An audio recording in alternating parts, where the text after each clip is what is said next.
અગત્યના સમાચાર। હવે આશીષ જોશી પર તવાઈ લેન્ડ ગ્રેબિંગની નોટિસ। તાજેતરમાં હરણી બોટકાંડના પીડિતાને મુખ્યમંત્રી સામે ન્યાયની ગુહાર લગાવતા ભારે વિવાદ સર્જાયો હતો। આ આખી સ્ક્રિપ્ટ ભાજપના જ એક નેતા અને કોર્પોરેટરે લખી હોવાની વાત સામે આવી હતી।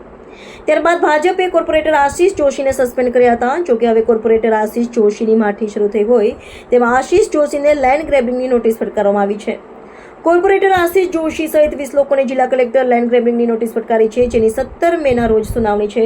ત્યારે આશીષ જોશીએ કહ્યું હતું કે તમે મારી સાથે મહાદેવને પણ નોટિસ આપી છે, એટલે ભોળાનાથ તમારા મગજમાં ભરાયેલા સત્તાને નશાને ઉતારશે। ભારતીય જનતા પાર્ટીના આ ભ્રષ્ટ શાસકોનો આજે ઉત્તમ નમૂનો જોવા મળી રહ્યો છે।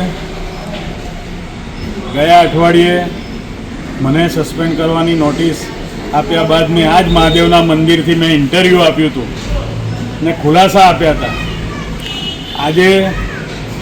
આજે તંત્ર દ્વારા કલાદર્શન 4 રસ્તા પાસે આવેલા મહાદેવના મંદિરને, મારા ઘરને અને જે વર્ષોથી 60 વર્ષથી અહીંયા ગરીબો રહે છે એ લોકોને નોટિસ આપવામાં આવી છે। આપ જોઈ શકો છો કે કઈ રીતે આ તંત્ર કામ કરી રહ્યું છે। ફક્ત ને ફક્ત હરણી બોટકાંડ પીડિતોને સાથ આપવા માટે જો પાર્ટી આ પ્રકારનું કૃત્ય કરતી હોય તો ખૂબ નિંદનીય બાબત છે। આ તંત્રને હું ધ્યાન દોરીશ કે તમે મહાદેવને પણ મારી સાથે નોટિસ આપી છે કે તમારે આવનારા સમયમાં આ તમારી જે પણ તુમાખી છે, જે મગજમાં તમને સત્તાનો નશો ચડ્યો છે, એ આમ ભોળાનાથ ઉતારશે એવું મારું સ્પષ્ટ માનવું છે।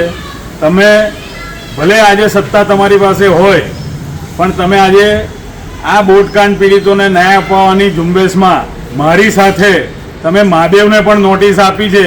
એ ખૂબ જ આવનારા દિવસમાં ભોળાનાથ મહાદેવ આ તંત્રને અને અધિકારીઓને અને આ શહેરની નેતાગીરીને સદબુદ્ધિ આપે।